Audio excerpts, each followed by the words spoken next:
Gold trusted gold buyers మీరు తాకట్టు పెట్టిన బంగారాన్ని విడిపించి ఈ రోజు ఉన్న మార్కెట్ ధరకు కొనబడును. Welcome to Crime Diaries. Amrutha Pranay కేసులో ప్రణయ్ని చంపిన నిందితుడికి కోర్టు ఉరిశిక్ష విధించింది. మిగతా వాళ్ళకి యావజ్జీవ కారాగార శిక్ష విధించింది. ఉరిశిక్ష విధించిన అతనికి పైకోర్టు వెళ్ళడం, పైకోర్టు తర్వాత సుప్రీంకోర్టు వెళ్ళడం వరకు వెసులుబాటు ఉంటుంది. కానీ ఉరిశిక్ష ఎలా వేస్తారు, ఉరిశిక్ష ఎలా అమలు చేస్తారనే విషయం తెలుసుకోవాలంటే ఖచ్చితంగా ఈ ఇంటర్వ్యూ చూడాల్సిందే. అసలు తెలుగు రాష్ట్రాల్లో కానీ మిగతా రాష్ట్రాల్లో ఉరిశిక్ష ఎంతవరకు వచ్చింది, సుప్రీంకోర్టుకు వెళ్ళిన తర్వాత సుప్రీంకోర్టు ఢిల్లీలోని మాత్రం ఉరిశిక్ష వేస్తారా అనే విషయంతో పాటు గతంలో తెలుగు రాష్ట్రాల్లో ఉరిశిక్ష 1971లో ఆఖరిగా జరిగింది. 1971లో బోమయ్య, కృష్ణయ్య అనే ఇద్దరు వ్యక్తులకి హైదరాబాద్ ముషీరాబాద్ జైల్లో ఉరిశిక్ష విధించారు. వాళ్ళు చేసే నేరం ఏంటి, అప్పట్లో ఉరిశిక్ష విధించాలంటే ఏ విధంగా ఆ ప్రొసీజర్ అంతా జరిగేది అనే విషయం తెలుసుకోవాలంటే మనం 1971 జైల్ డిపార్ట్మెంట్ సూపరింటెండెంట్గా పనిచేసి రిటైర్ అయిన పి శ్రీనివాసరెడ్డి గారిని అడుగుదాం. శ్రీనివాసరెడ్డి గారు జైల్ డిపార్ట్మెంట్ 1971లో వచ్చిన తర్వాత ఆయన ట్రైనింగ్ ఉన్న టైంలోనే వీళ్ళిద్దరికీ ఉరిశిక్ష విధించారు ముషీరాబాద్ జైల్లో. అప్పట్లో ముషీరాబాద్ జైల్లో ఉరికమ్మం ఎలా ఉండేది, ఉరిశిక్ష తీసే ముందు ఏ విధంగా మాట్లాడతారు, వాళ్ళకున్న చివరి కోరిక ఏ విధంగా ఉంటుంది, తెల్లవారుజామున ఎందుకు తీస్తారు, తర్వాత వాళ్ళు చేసే నేరానికి వాళ్ళు ఒప్పుకుంటారా లేదా, వాళ్ళు ఏ విధంగా పశ్చాత్తాపం పడతారా, బోమయ్య, కృష్ణయ్య పశ్చాత్తాపం పడ్డారా లేదా అనే విషయంతో పాటు శ్రీనివాసరెడ్డి గారి టైంలో నిజామాబాద్ జైల్లో ఇష్యూ కూడా జరిగింది. నిజామాబాద్ జైల్లో మొత్తం బ్లాస్ట్ అయ్యి అందరూ కూడా బయటకు వచ్చి పారిపోతే అదే టైంలో శ్రీనివాసరెడ్డి గారు నిజామాబాద్ జైలుకి వెళ్ళి దాన్ని మరొకసారి మరో రూపం తీసుకొచ్చారు. ఆ రెండు ఘటనలతో పాటు శ్రీనివాసరెడ్డి గారి లైఫ్ జర్నీ ఎలా జరిగిన విషయాన్ని సార్ నేటి తెలుసుకుందాం. సార్ నమస్తే అండి. నమస్కారం సార్. శ్రీనివాసరెడ్డి గారు retired jail superintendent 1971 batch. Sir మీరు అండ్ డిపార్ట్మెంట్లోకి ఎంటర్ అయ్యే టైంకే ఉరిశిక్ష అనేది అదే ఆఖరిగా అయింది. 1971లో బోమయ్య, కృష్ణయ్య అనే ఇద్దరు వ్యక్తులకి ముషీరాబాద్ జైల్లో ఉరిశిక్ష విధించారు. సాధారణంగా ఉరిశిక్ష అనగానే సినిమాలో చూపించినట్టుగా వాళ్ళకి రాత్రి నుంచి మంచిగా వాళ్ళకి కావాల్సిన ఫుడ్ పెట్టడం, చివరిగా వాళ్ళకి చివరి కొరకు తీర్చడం, తెల్లవారుజామున లేపి వాళ్ళకి స్నానం చేయించి ఉరికమ్మం ఎక్కించడం, ఉరికమ్మం ఎక్కిన తర్వాత వాళ్ళకి నల్ల క్లాత్ పెట్టడం, కాళ్ళు చేతులు కట్టడం, ఉరికమ్మం ఉరి తలారి వచ్చి దాన్ని లాగడం, ఇవన్నీ సినిమాలో చూపిస్తుంటారు. ఇదంతా సినిమాలోనే ఉంటుందా, లేదు నిర్జీవితంలో కూడా ఇదే విధంగా జరుగుతుందా, తర్వాత తలారిన వ్యక్తికి ఒక ఉరి తీస్తే దానికి ఎక్కువ జీతం ఇస్తారని కూడా వార్త ఉంది, అదంతా వాస్తవమా లేదా, అసలు మీరు చూసిన ఈ ఉరికమ్మ లాస్ట్ ఎప్పుడు జరిగింది, వాళ్ళిద్దరూ చేసిన నేరం ఏంటి, వాళ్ళు సాధారణంగా ఉరికమ్మ ఒక కింద కోర్టు ఇస్తే తర్వాత హైకోర్టు జిల్లా కోర్టు హైకోర్టు సుప్రీంకోర్టు వెళ్తారు. ఇవన్నీ లేకుండా డైరెక్ట్గా ముషీరాబాద్ జైల్లో చివరిగా వాళ్ళిద్దరిని ఎందుకు ఉరి తీశారు, ఆ రోజు జరిగిన ఘటన ఒకసారి చెప్పండి. వాళ్ళిద్దరికి ఈ ప్రొసీజర్ అంతా అయిన తర్వాతనే ఉరి తీశారు. వాళ్ళిద్దరు చేసిన నేరం ఏంటండి? ఒకతనేమో ఫ్యామిలీ మెంబర్ని చంపాడు నిజామాబాద్, ఫ్యామిలీ ఇష్యూస్. ఇంకోతనేమో అప్పిచ్చిన అతన్ని చంపాడు, అది మహబూబాబాద్. అతను బిలో 30, ఇతను బిలో 40 ఉంటాడు. ఇది ఫ్యామిలీ మ్యాటర్, అదేమో క్రిమినల్ ఇంటెన్షన్. నేను సర్వీస్కి వచ్చే వరకు వాళ్ళు ఉన్నారు జైల్లో. ఓకే. ముషీరాబాద్ జైల్లో నేను ట్రైనీగా ఉంటే అక్కడ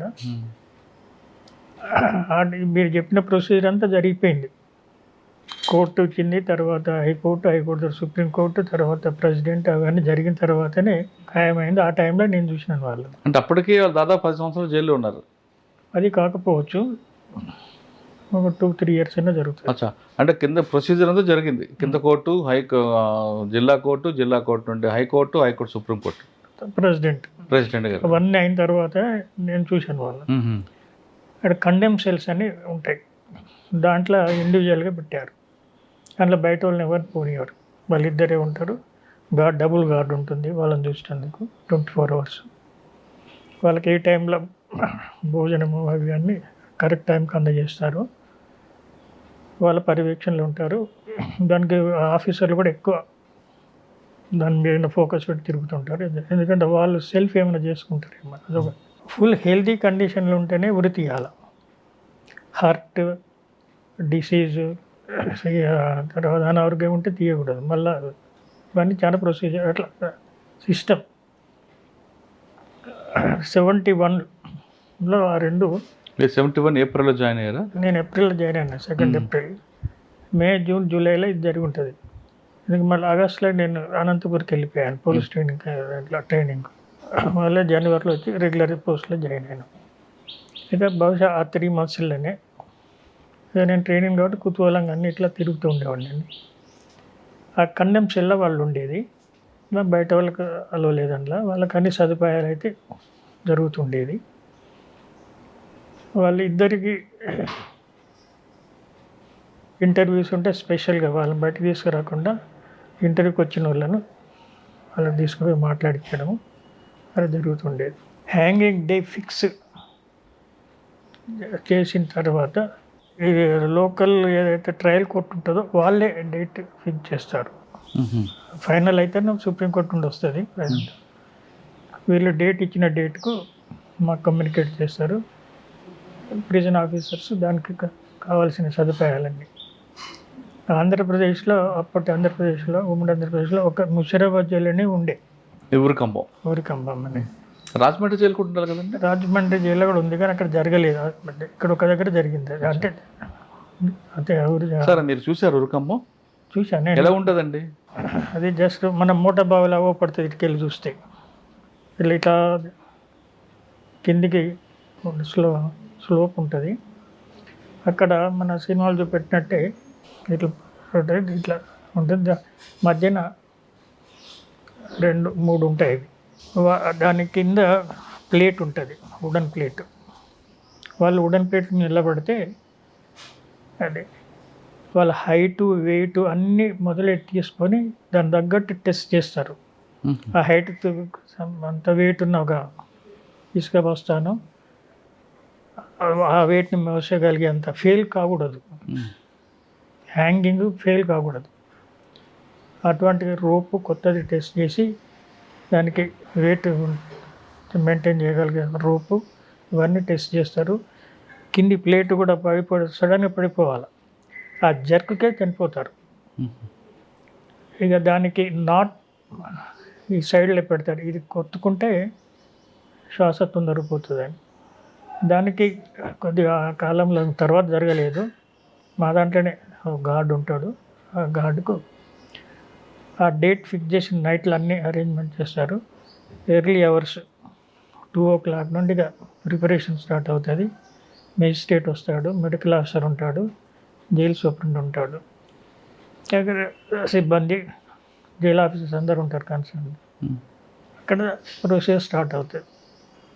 అతనికి నైట్లో నార్మల్ భోజనం పెడతారు, ఎర్లీ అవర్స్ ఏమైనా కావాలంటే ఇస్తారు. అంతగా ముందు రోజు ఆయన ఎవరితో మాట్లాడాలో తెలుసుకుని వాళ్ళందరినీ పిలిపిస్తే మాట్లాడిపిస్తారు. చివరి కోరికని కాదు, అది ప్రొసీజర్. వాళ్ళకు భార్యలు, వాళ్ళ తల్లిదండ్రులు, వాళ్ళ ఫ్రెండ్ అటువంటి ఏర్పాటు చేస్తారు. అదంతా ముందు రోజు జరిగిపోతుంది. ఆ రోజు మాత్రం ఆఫీసర్సే ఉంటారు. ముందు రోజు లాకప్ వరకు అవన్నీ జరుగుతాయి.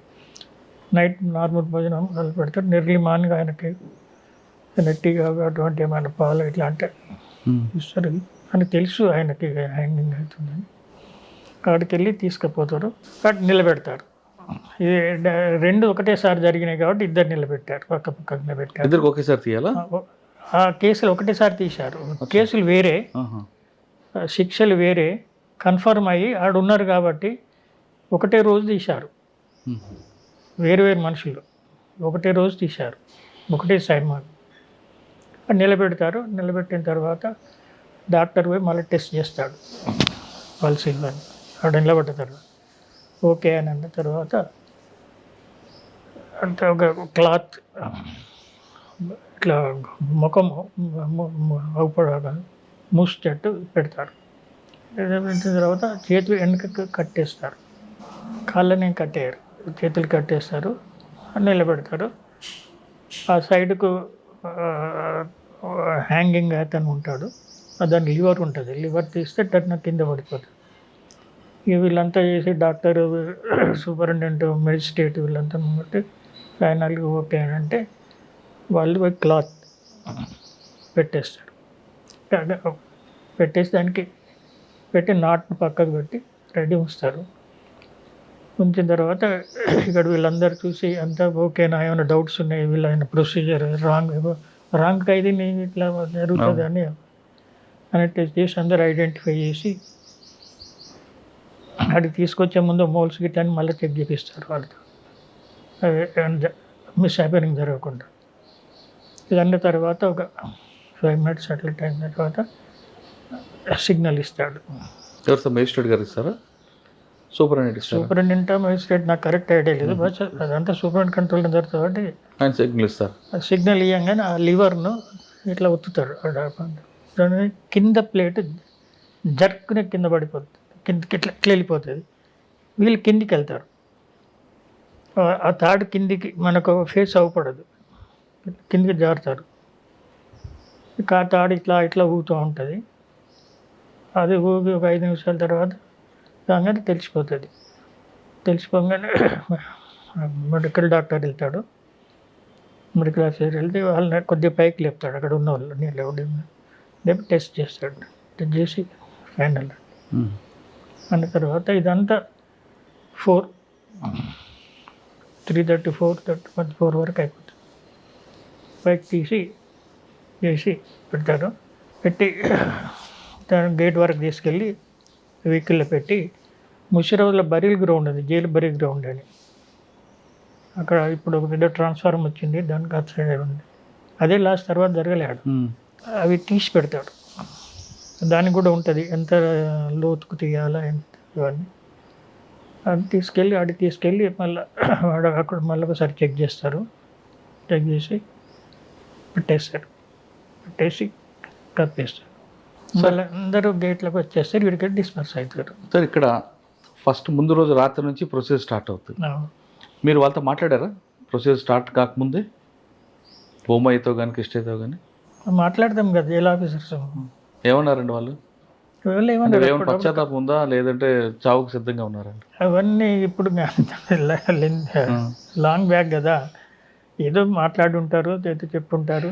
అంటే వాళ్ళు కోర్టు ఎప్పటికైనా వస్తుంది, మాకు సుప్రీంకోర్టు నుంచి ఆర్డర్స్ వస్తాయని ఆస్తా ఉన్నారు. అవన్నీ జరిగినాకనే కదా, చాలా గ్యాప్ ఉంటుంది. అంత అయిన తర్వాత మళ్ళీ మెజిస్ట్రేట్ రెఫర్ చేస్తాం. ఇవన్నీ మెజిస్ట్రేటే దానికి డేట్ ఫిక్స్ చేయాలి. సార్ వాళ్ళకి కావాల్సిన ఫుడ్ అది పెడతారు నైట్ టైం, నైట్ ఫుడ్ పెడతారు.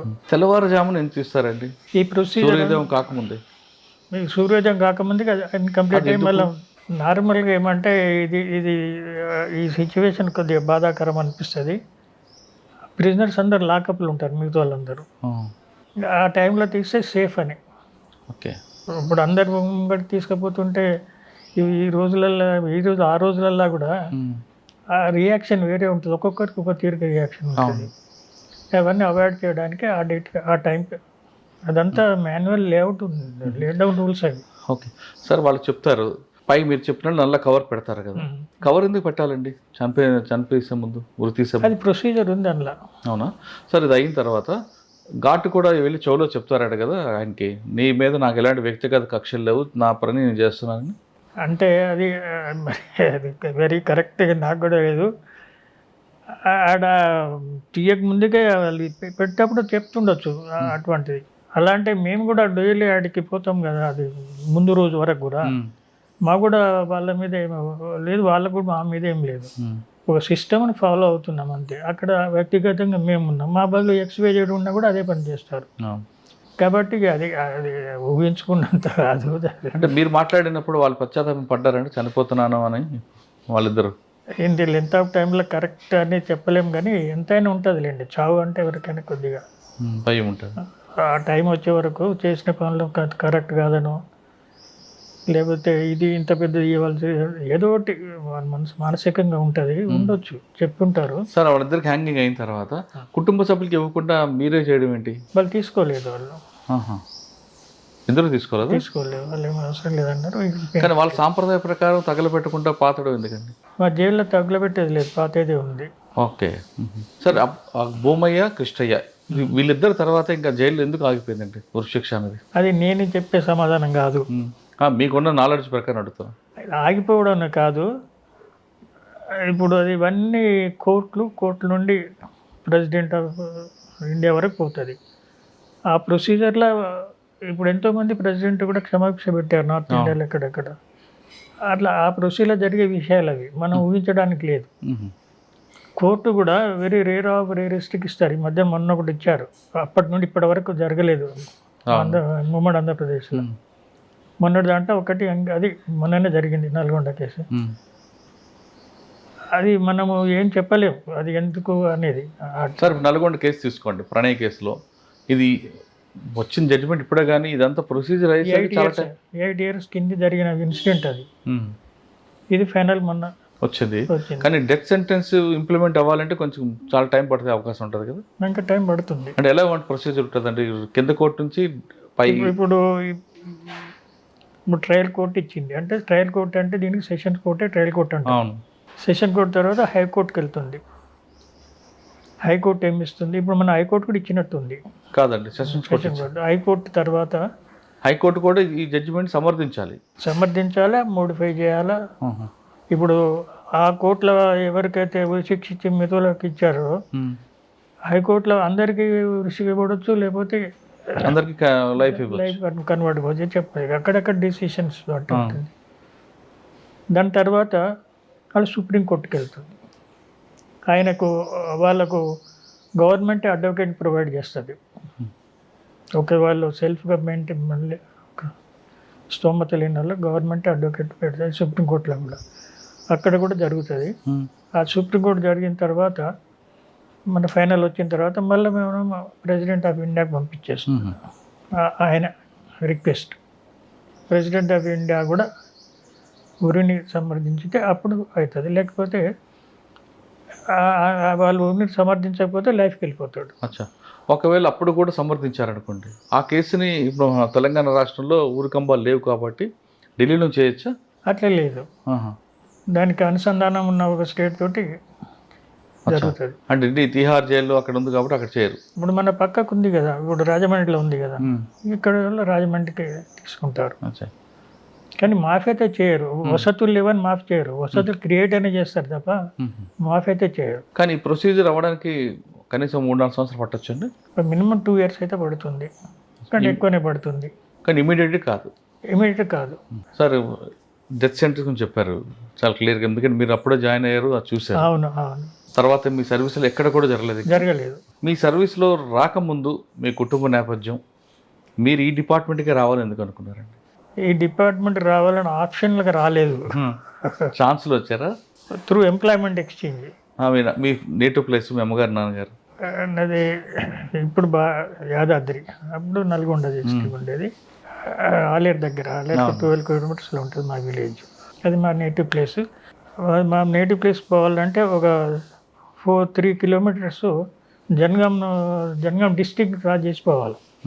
ఆలేరు టు మా విలేజ్ మధ్యన జీడికల్ అని ఉంటుంది దేవస్థానం, ఆ జీడికల్ క్రాస్ చేసి పోవాలి. అటు పోతే మళ్ళీ యాదాద్రి, ఇటు మళ్ళీ యాదాద్రి, సారాజ్పేట దాటితే అది విలేజ్. Agriculture background. మా నాన్నగారు వ్యవసాయం, నాకు అన్నయ్య, ఆయన అగ్రికల్చర్ ఆఫీసర్గా పనిచేసి రిటైర్డ్. నేను హైదరాబాద్ డిగ్రీకి సిటీ సైన్స్ కాలేజీలో డిగ్రీ చేశాను. డిగ్రీ కంప్లీట్ అయిన తర్వాత సబ్ కలెక్టర్ భువనగిరి ఆఫీస్లో అప్పుడు పోస్టులు క్రియేట్ అయినట్టున్నాయి, జాబ్ వస్తే అందులో జాయిన్ అయినాను.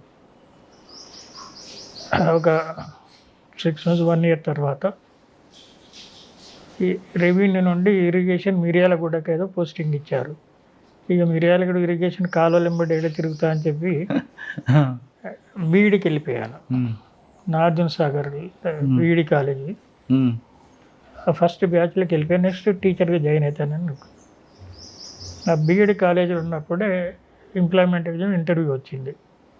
ఇంటర్వ్యూకి వచ్చి వెళ్ళిపోయాను, కానీ దాని మీద ఏం ఫోకస్ లేదు. కంప్లీట్ కాగానే బీఈడి కాలేజీలో యాన్యువల్ ఎగ్జామ్స్ అయిపోయినాయి. సిటీకి వచ్చినాం. వచ్చి మా డీజీ ప్రిజన్స్ ఆఫీస్కు అది ఏం జరిగిందో తెలుసుకుందాం ఇంటర్వ్యూ అని పోయినప్పుడు రామ్కోటిలో ఉండేది ఆఫీసు. అడిగిపోయాను. పోయి తెలుసుకుంటే వాళ్ళు చూసి పేరు గిట్లాడి అది మీరు సెలెక్ట్ అయ్యారు కదా అని చెప్పారు. ఆర్డర్ మీ నేటివ్ ప్లేస్కి వెళ్ళిపోయిందంటే నేను అటు పోయి రావాలా మరి అంటే ఎందుకు నేను మాట మళ్ళీ ఇచ్చారు. నెక్స్ట్ డే 2 ఏప్రిల్ అడిగి పోయి జాయిన్ అయ్యాను ఎక్కడ? ముషీరాబాద్. అప్పుడు ముషీరాబాద్ ఉండే పిహెచ్సి తప్పల్లి అగ్రికల్చర్ కాలేజ్ అది వీళ్ళ కంట్రోల్లో ఉండేది. నాకు శాలరీ పర్పస్లో అగ్రికల్చర్ కాలనీ పోస్టులో పెట్టి ముషీరాబాద్ జైలు సూపరింటెండెంట్ దగ్గర ఇప్పుడు చేయమని. అంటే మీ ట్రైనింగ్ అంతా ముషీరాబాద్ జరిగింది కాదు, ఫస్ట్ 3 months 2 months ముషీరాబాద్లో ఉన్నాము. పీటీసీ అనంతపూర్ పోలీస్ ట్రైనింగ్ కాలేజ్కి వెళ్ళాము. ఓకే. సరే, ముషీరాబాద్ ట్రైనింగ్లో 3 నెలలు ఏం నేర్చుకున్నారా మీరు? ఇదే భూమయ్య గౌడ చూసాము. అక్కడ రొటీన్ వాళ్ళు ఎంబడే తిరిగేది. రెగ్యులర్ ఆఫీసర్స్ ఉంటారు కదా, వాళ్ళతోటి వాళ్ళు చేసే పనులను మనం నేర్చుకున్నాం. అప్పుడు జైలు అంటే ఎలాగుండేవండి? ఇప్పుడులాగా కాదు కదా, ఇంకా దారుణమైన పరిస్థితులు ఉండేవి అప్పుడు. పరిస్థితులు దారుణం ఎప్పుడు లేవు. ఇప్పుడు ఎలా ఉందో అప్పుడు అలానే. కానీ జైలు అంటే అప్పట్లో సినిమాలో చూపించినట్లు పాత జైలు కొడతారని, అదేవిధంగా బాత్రూమ్ క్లీన్ చేస్తారని, సిల్వర్ ప్లేట్లో అన్నం ఇస్తారని ఇవన్నీ చూపించేవారు. అదే వాస్తవం? ఇప్పుడు అది జైలు డిపార్ట్మెంట్ చేసే పనులు కావు అవి, అది స్టేట్ గవర్నమెంట్ ఫెసిలిటీస్. అప్పుడు అల్యూమినియం ప్లేట్స్ ఉండేది, అల్యూమినియం పాత్రలు ఉండేది, వంటకు అల్యూమినియం పాత్రలు, తినేదానికి అల్యూమినియం ప్లేట్స్ ఉండేది. సినిమాలు చూపెట్టినట్టు ఆ బొచ్చెల్లాగానే ఉండేది అవి. కానీ మనమే నేషన్ లెవెల్ మనమే first state introduce stainless steel plates, glass, mugs అన్నీ స్టెయిన్లెస్ స్టీల్ పెట్టారు. ఇత్తడి పాత్రలేమో వంటకు పెట్టారు. కానీ అప్పట్లో మంచాలు కానీ ఫ్యాన్లు కానీ ఉండేవి కావంటారు, వాస్తవం? నిజమే. ఫ్యాన్లు మనము భారతదేశంలో మనమే ఫస్ట్ ఇంట్రడ్యూస్ చేసినాము. ఓ, జైల్ డిపార్ట్మెంట్ జైల్లో ప్రిజనర్స్ ఫ్యాన్ ప్రొవైడ్ చేసింది ఫస్ట్. కంబైండ్ ఏపీలో కంబైండ్, నేను చెప్పేదంతా కంబైండ్. 71 అంటే అప్పుడు కంబైండ్.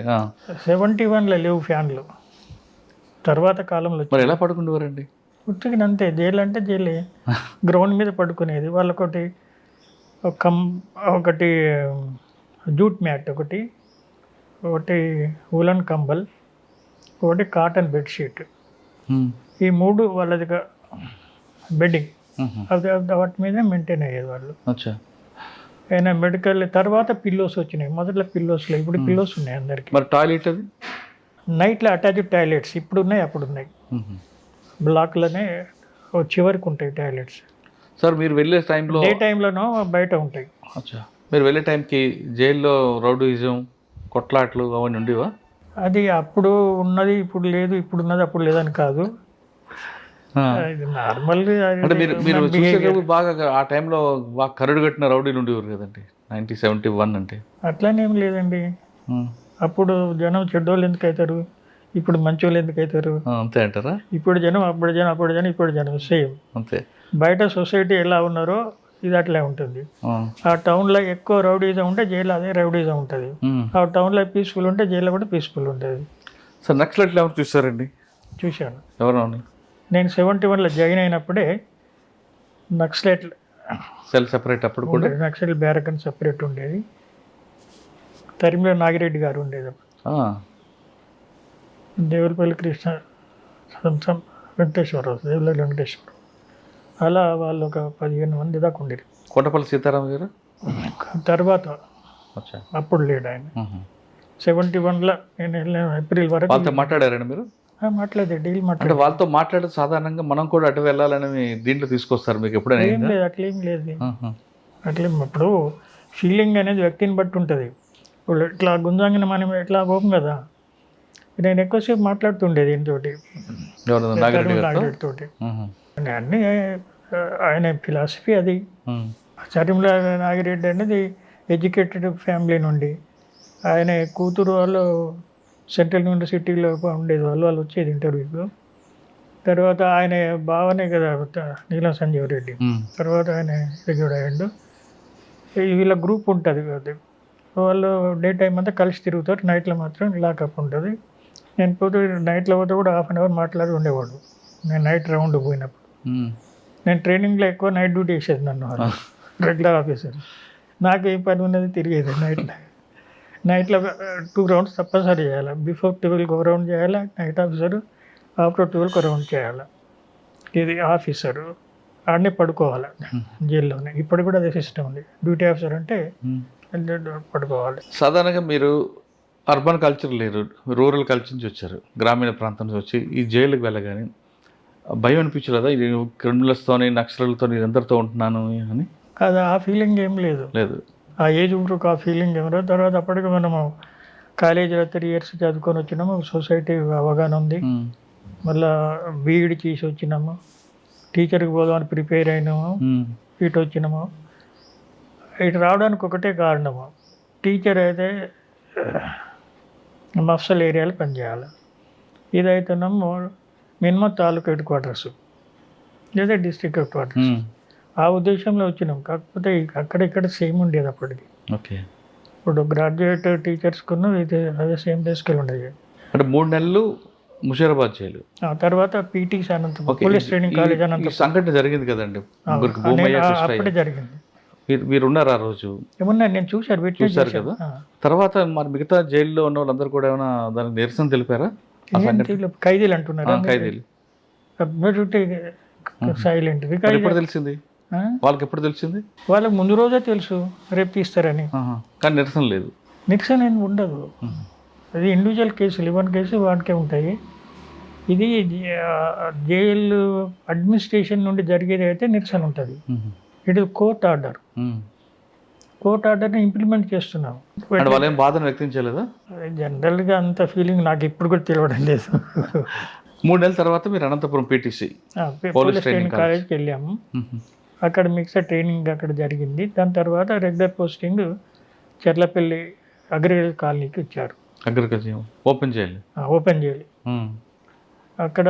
అప్పుడు హైటెక్ జైలు లేదు. అప్పుడు హైటెక్ జైలు లేదు. అదంతా దీనికి అనుసంధానం ఉన్న అగ్రికల్చర్ ల్యాండ్ అది. అవును సార్. ఓపెన్ జైలు మీ ఇన్నోవేషన్ ఏముందండి? ఎందుకంటే అక్కడ కూరగాయలు పండిస్తారు, రకరకాల వ్యక్తులు ఉంటారు. అక్కడికి సెలెక్టెడ్ పీపులే వెళ్తారు, ప్రిజనర్స్. జైళ్ళల్లో అబౌట్ 8-10 years గడిపిన వాళ్ళు లైఫ్ లాంగ్ టర్మర్స్ వెళ్తారు అక్కడికి. సార్ ఇప్పుడు ఒక జైల్లో ఉన్న ఖైదీకి శిక్ష అంటే కన్విక్షన్ వచ్చిన వ్యక్తికి ఓపెన్ జైలు తీసుకురావాలనుకుంటే, ఆయన రావాలనుకుంటే ఆ క్రైటీరియా ఏముంటుందండి? వాళ్ళది అంటే అన్ని కేసులో రావచ్చా? లేదు, రిస్ట్రిక్టెడ్ ఉంటాయి. ఇప్పుడు రేప్ కేసు లాంటి అంటూ లేదు, మర్డర్ రావచ్చు. తర్వాత మర్డర్లో శని కావాల్సిన చేసిన వాళ్ళు రావచ్చా, లేదా హ్యాబిచువల్ అఫెండర్ కూడా రావచ్చా? మర్డర్లో హ్యాబిచువల్ అఫెండర్ అని ఏముంటుంది? ఆడ 2-3 మర్డర్లు చేశాడు అనుకోండి కంటిన్యూ. అదే దాన్ని అటువంటి వాళ్ళు ఎలా తీసుకోరు. ఇప్పుడు సెంట్రల్ జైల్లో కూడా వాడిని సపరేట్గానే చూస్తారు. ఈ నార్మల్ మర్డర్ కేసులలో ఉన్న వాళ్ళకే ఇవన్నీ జైల్ యాక్టివ్స్, ఈ రిహాబిలిటేషన్ వర్తిస్తాయి. వాడికి ప్రొఫెషనల్ వాడికి ఏమి ఉండదు, వాడికి సపరేట్ ఉంటుంది వాడిది. వీళ్ళు సెంట్రల్ జైళ్ళల్లో ఆ రూల్స్కి అనుగుణంగా కొంత పోర్షన్ ఆఫ్ సెంటెన్స్ చేసిన వాళ్ళు రూరల్ బ్యాక్గ్రౌండ్, అర్బన్ బ్యాక్గ్రౌండ్ తోటి వాడికి అగ్రికల్చర్ చేయడం, rural background, willing to work, health సరిగ్గా ఉండాలి. దీనికి ఒక సెలక్షన్ కమిటీ ఉంటుంది. ఇప్పటికి కూడా అదే ఉంది సిస్టమ్. ఆ సెలక్షన్ కమిటీలో మెడికల్ ఆఫీసర్ ఉంటాడు, జైలు సూపరింటెండెంట్ ఉంటాడు. వాని యొక్క హిస్టరీ టికెట్లను చెక్ చేసి విల్లింగ్ అంటే అప్పుడు సెలెక్ట్ చేస్తారు. సెలెక్ట్ చేసిన తర్వాత అక్కడికి పంపిస్తారు. ఓకే. అక్కడికి పోతే వాళ్ళకి రెమిషన్ ఎక్కువ ఉంటుంది అక్కడ కొద్దిగా. సెంట్రల్ జైలు కంటే ఓపెన్ జైల్లో రెమిషన్ అంటే ఎవ్రీ మంత్ కొద్ది తగ్గిస్తుంటాం. అది ఒకటి. తర్వాత ప్రీమేచర్ రిలీజ్కు కొద్దిగా ఈజీ ప్రాసెస్ అది. ఓపెన్ జైలుకు ప్రీమేచర్ రిలీజ్కు తొందరగా రిలీజ్ అవుతారు. ఈ 2 కండిషన్లో పోతారు. ములాఖాత్ కూడా ఉంటుందా? ఫ్యామిలీతో మాట్లాడుకోవడం? ములాఖాత్ కామన్ ఎక్కడైనా, ఎక్కడ అక్కడ వాళ్ళకు కూడా. ఓపెన్ జైలుకి అసలు బయటికి రావడం వెళ్ళడం చేస్తుంటారు కదా వీళ్ళు. ఆడ కూడా గ్రూప్గా ఉంటుంది. గ్రూప్కో లీడర్ ఉంటాడు, ప్రిజనర్ లీడర్. వాళ్ళపైన గార్డ్ ఉంటాడు. అండర్ గార్డే పనిచేస్తుంటారు. సీనియర్ అయిన తర్వాత వాళ్ళని అక్కడక్కడ కాపలాగా పెడతాం. వాళ్ళది గ్రూప్ని పోవాలి, గ్రూప్ని రావాలి, మరి గ్రూప్ని వెళ్ళిపోవాలి. బయటికి వెళ్ళి రావడానికి లేదు, బార్డర్ దాటి బయట తిరగడానికి లేదు. అదే టైంలో వాళ్ళ ఫ్యామిలీ మెంబర్స్ వచ్చారని మాట్లాడుకోవచ్చా? అంటే వాళ్ళు అక్కడికి రారు, ఇక్కడ ఆఫీస్ కాడికి వస్తారు. ఓపెన్ జైల్లో ఆఫీస్ ఉంటుంది, ఆడికి వస్తారు. ఆడికి వస్తే వాళ్ళని పిలిపిస్తాం. పిలిపించి ఆడ కూర్చోబెట్టి మాట్లాడి. అంతేగాని ఎక్కడో గ్రౌండ్లో ఉన్నాడు కదా నా చివరికి వెళ్ళి మాట్లాడి వీళ్ళు ఆడ పోరు, వాళ్ళే ఇక్కడికి వస్తారు. ఓకే.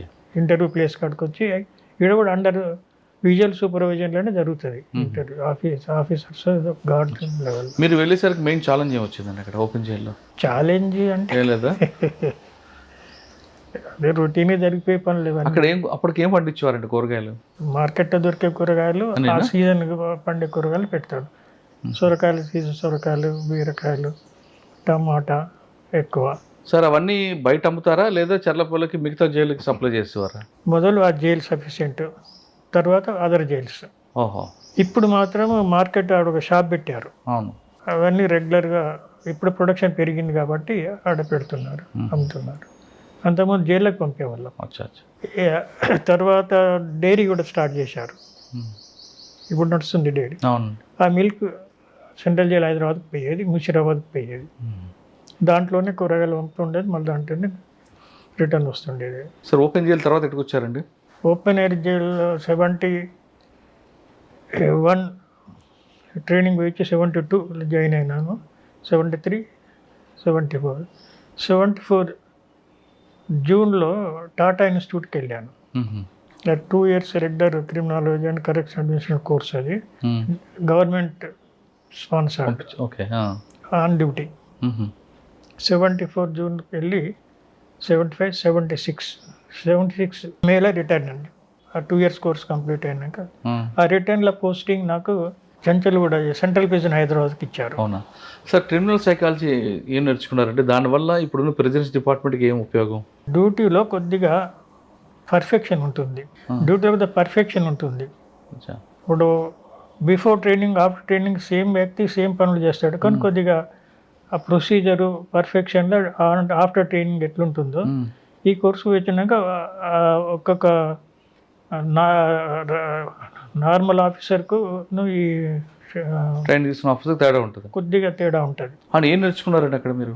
అంటే క్రిమినల్ సైకాలజీ నేర్చుకున్నారా? అక్కడ సబ్జెక్ట్ క్రిమినాలజీ, దాంట్లో సోషాలజీ, సైకాలజీ కూడా అనుబంధం ఉంటాయి.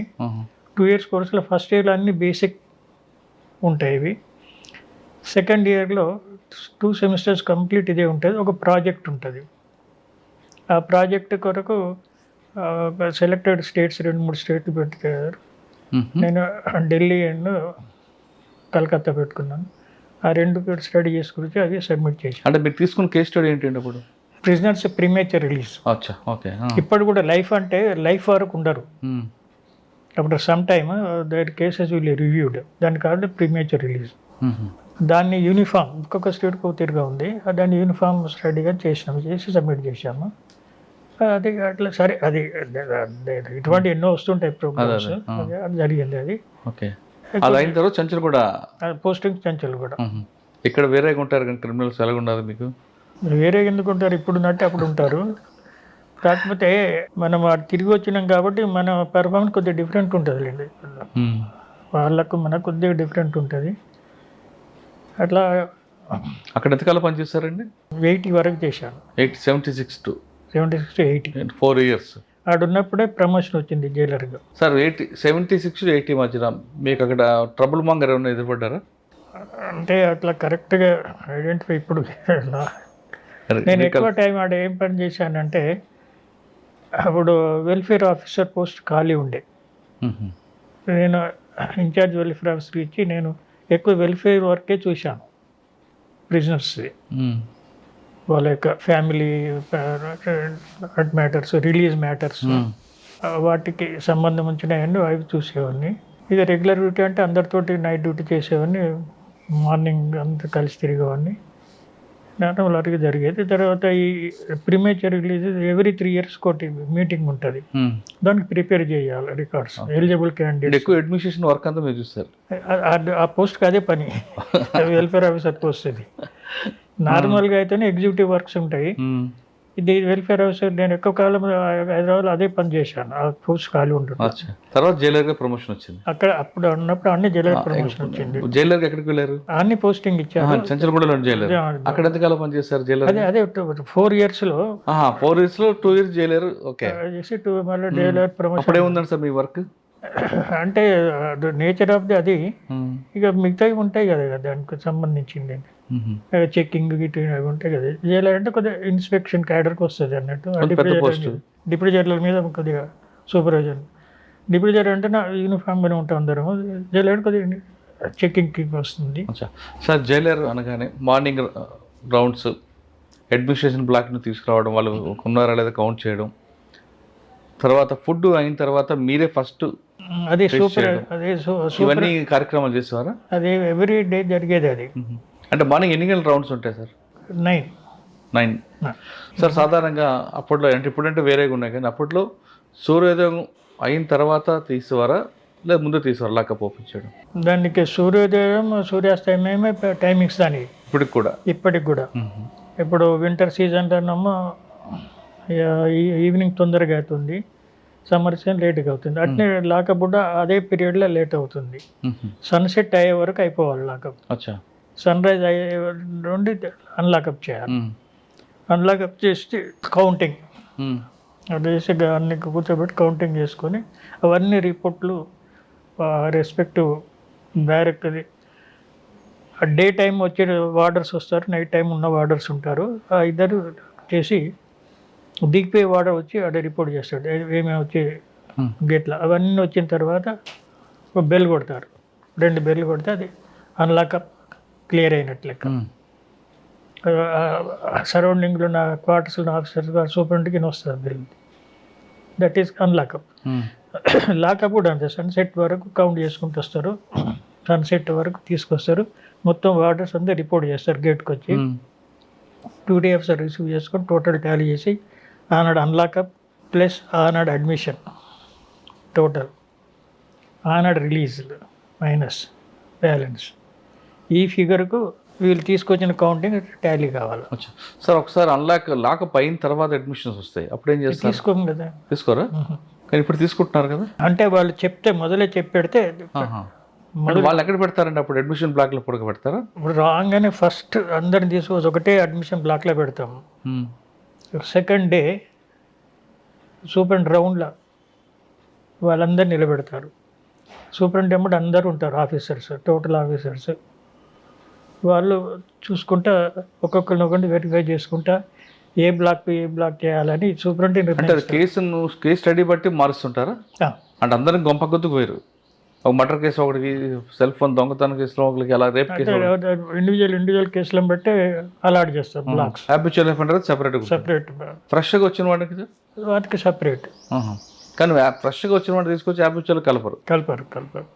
అట్లా అందుకు అట్లా ఉండొద్దనే సూపరింట్ లెవెల్లో పెట్టారు అది అలాట్మెంట్. ఆ సూపరింట్ అలాట్ చేస్తే అదే బ్యారెక్లో పోవాలి. మళ్ళీ బ్యారెక్ మావాలంటే మళ్ళీ త్రూ రిపోర్ట్ రావాలి, ఆ రిపోర్ట్ ప్రకారం మళ్ళీ మారవాలి. లేకపోతే ఎవరిని వాళ్ళు ఇష్టమని చేస్తే ఒక కేసు ఒక్క దగ్గర వాడాలి, జంపింగ్ చేయొచ్చు కదా, ప్లానింగ్ చేసి. సార్ ఎప్పుడైనా మీ సర్వీస్లో కౌంట్ తగ్గిందా ఎవరికైనా? తగ్గదు కదా, సేమ్ ఉంటారు. అంటే ఎస్కేపింగ్ ఉండదు. కోర్టు ఎస్కేప్ అప్పుడే నోటీస్ అవుతుంది, అది లాకప్ దాకా ఆగదు. ఎందుకంటే గార్డ్ 4 దిక్కుల టవర్స్ ఉంటాయి, టవర్స్ మీద విజిలెన్స్ ఉంటుంది. వాళ్ళ డ్యూటీ అది. వాళ్ళు ఏమైనా ఉంటే అప్పటికప్పుడే రిపోర్ట్ చేస్తారు.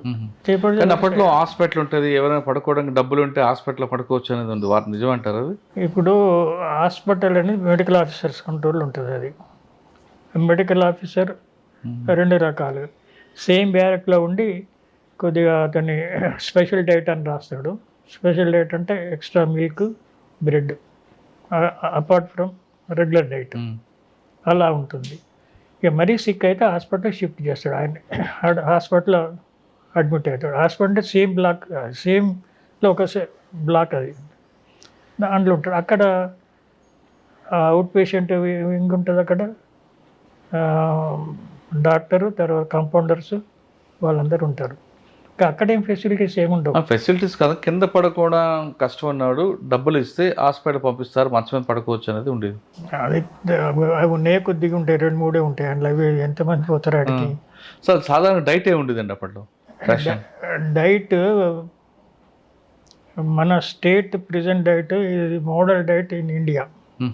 మన దగ్గర మొదటి నుండి కూడా అది క్యాలరీ స్టడీ చేసి పిక్ చేసిన డైట్ అది. ఇప్పటి కూడా అదే ఫాలో అవుతున్నారు. కొద్దిగా ఇప్పుడు వేరే కొద్దిగా ఇంగ్రీడియంట్స్ మార్చారు. మార్నింగ్ మన దగ్గర టీ ఇంట్రొడ్యూస్ చేసింది, తర్వాత ఇప్పుడు అన్ని దగ్గర టీ అయింది. మార్నింగ్ లేవగానే టీ ఇస్తారు. ఎన్ని గంటలకు? Before 7 o'clock. ఇంట్లో కూడా ఎవరు కదా, ఎవరు. తర్వాత బ్రేక్ఫాస్ట్, ఏంటి సార్ బ్రేక్ఫాస్ట్ ఏముంటుంది? ఇడ్లీ వడ ఉంటుందా? 8 to 9 లోపల బ్రేక్ఫాస్ట్ ఇస్తారు. ఇప్పుడు టర్న్ తీసుకొచ్చారు, ఒకరోజు ఉప్మా, ఒకరోజు దోశ, ఇట్లా ఇస్తారు. ఇట్లా రొటేషన్ అన్ని బ్లాక్లకు 7 to 8 లోపల సప్లై. లంచ్ అనేది 10:30 to 11:30 వరకు ఉంటుంది. అదేంటి ఎర్లీగానా? 10:30 to 11:30 12 లోపల అయిపోతుంది. కోర్టు పోతారు కాబట్టి తొందరగా తయారవుతుంది. దాంతోపాటు కోర్టు పోయే వాళ్ళకి మొదలు ఇస్తారు, ఒక 1 hour ముందు ఇస్తారు. మిగతా వాళ్ళందరికీ అదే టైంలో అంటే కోర్టుకి వెళ్తా ఉంటే బాక్స్ ఇస్తారు కాబట్టి లేదు, తినిపోవాలి. బయట కొంచెం పోయేది లేదు, ఇది కొంచెం పోయేది లేదు, బయట నుండి తెచ్చేది లేదు, రెండు లేదు, తిని వెళ్ళిపోవాలి. ఒకవేళ డిస్ట్రిక్ట్ ఇట్లా పోతేనో బత్తా ఇస్తాం, ఒక డేకి ఇంత అని ఫిక్స్ ఉంటుంది.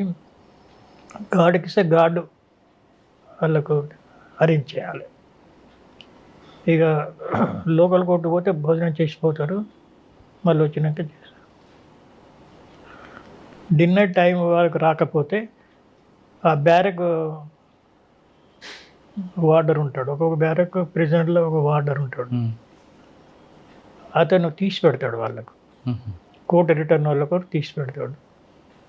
కోర్టు నుండి రిటర్న్ రాగానే మరి మధ్యాహ్నం టీ స్నాక్స్ బయట లేదు, ఇంకా జైల్లో ఉన్న వాళ్ళకి.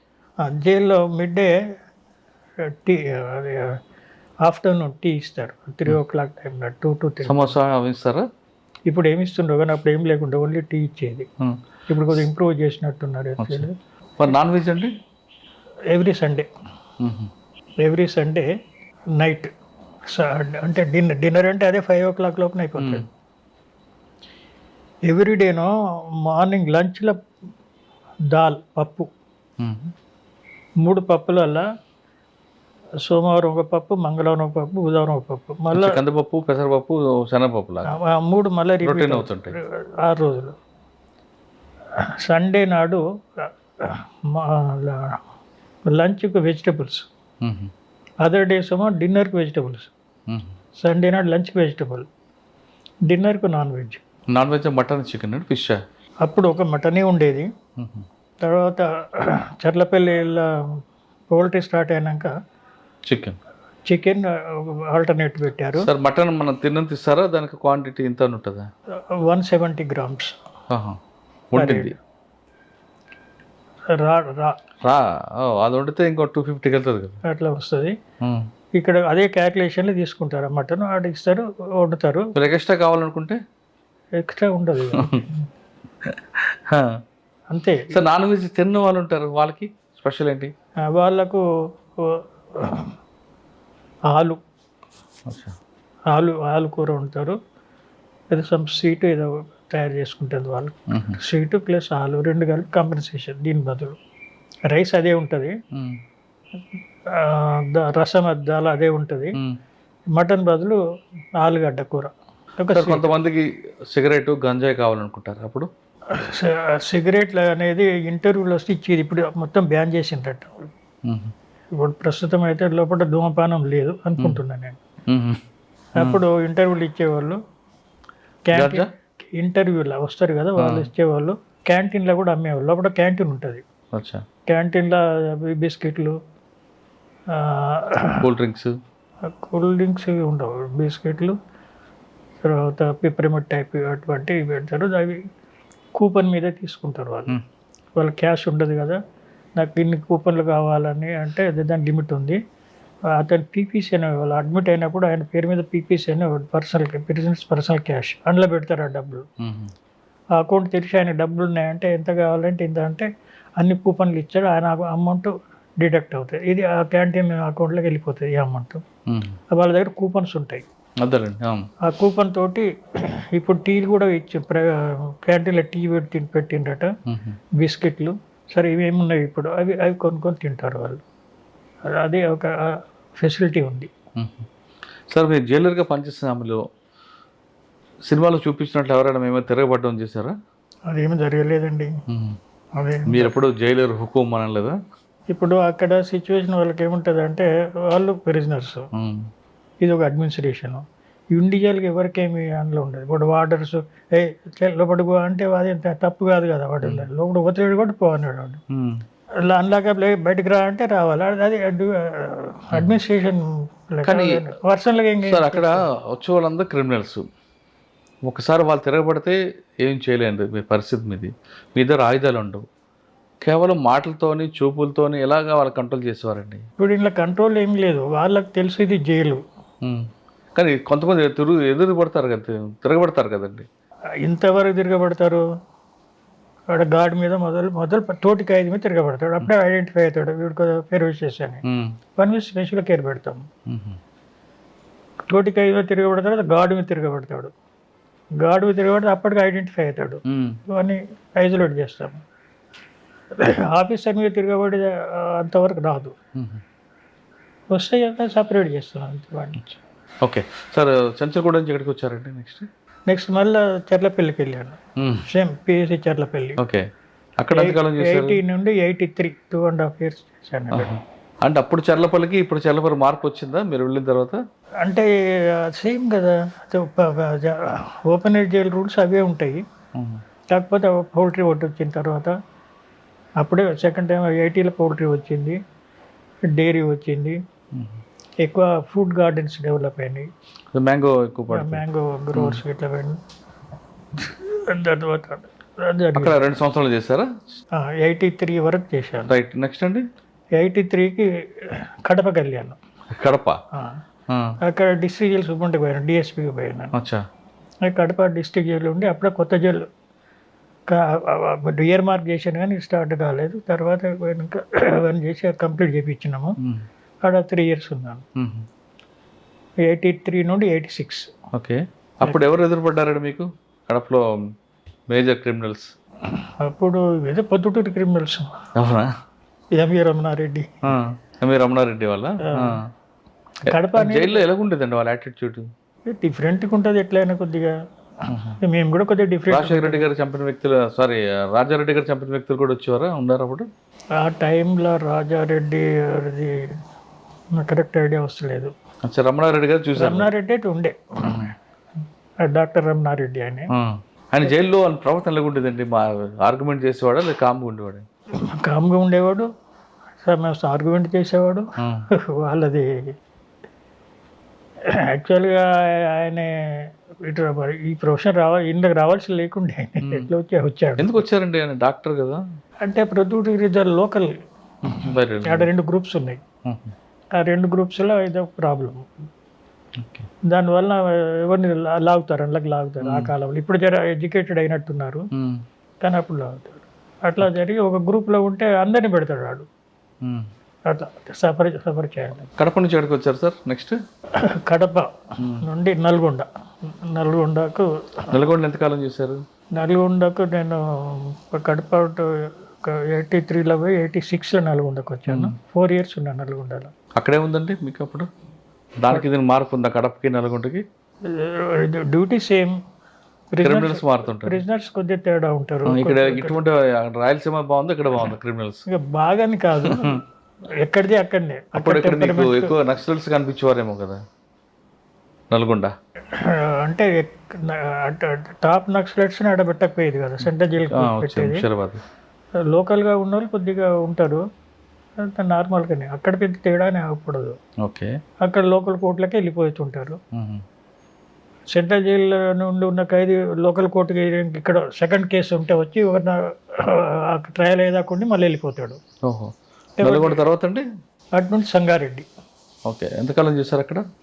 సంగారెడ్డి 2.5 years చేశాను. చాలా పాత జైలు కదా సార్ సంగారెడ్డి? నేను పాత జైలు కాడనే పనిచేశాను. తర్వాత కొత్త జైలు వచ్చాను, తర్వాత వచ్చింది చాలా కాలం అవుతుంది. చూసారండి, అది చాలా పాత జైలు. పాత జైలు, అది జైలు కొరకు కట్టలేదు. అది ఒక ఏమంటారు, ఒక పాతకాలంలో జాగీర్దార్ టైంలో ఒక గడిలాగా కట్టారు. అందులో ఏమేమి పెట్టేదో లోపల తెలియదు. దాన్ని జైలు కన్వర్ట్ చేశారు, చిన్నగా గేట్ లాగా పెట్టి. ఒక సైడ్ కిచెన్. ఎంతమంది ఉండేవారండి అప్పుడు సంగారెడ్డిలో? అబౌట్ 250-200 దాకా ఉండేవారు. అన్ని ఏ కేసుల మీద వచ్చేవారు సార్? అది లోకల్ కేసులన్నీ, అన్ని రకాలు. ఇప్పుడు ప్రతి డిస్ట్రిక్ట్లో డిస్ట్రిక్ట్ జైల్లో ట్రయల్స్ అన్ని కేసులు ఉంటాయి. కొన్ని డిస్ట్రిక్ట్లో మర్డర్లు ఎక్కువ ఉంటాయి, మర్డర్ కేసులు ఎక్కువ ఉంటాయి, కొన్ని డిస్ట్రిక్ట్లో మర్డర్ కేసు తక్కువ ఉంటాయి. ఇప్పుడు ఈ ఏరియాలో మర్డర్ కేసు తక్కువ ఉంటాయి. ఓకే, ల్యాండ్ Disputes, అవును. అటువంటి డిస్ప్యూట్స్ కేసులో సంగారెడ్డి తర్వాత అండి సంగారెడ్డి నుండి Eluru Eluru. Eluru sub jail. Eluru district sub jails ఆఫీసర్గా. ఏలూరులో 7 సబ్ జైల్స్ ఉన్నాయి. ఆ 7 సబ్ జైల్స్కు ఆఫీసర్ ఉంటాడు డిస్ట్రిక్ట్ హెడ్ క్వార్టర్లో. అచ్చా. అట్లా అంటే ఏలూరు డిస్ట్రిక్ట్ హెడ్ క్వార్టర్ ఉంటే ఏలూరు టౌన్లో టౌన్లోనే సబ్ ఉంటుంది మా జైలు ఉంది ఆఫీస్. ఒకటి. టౌన్ సబ్ జైలు సూపరింటెండెంట్ వేరే ఉంటాడు.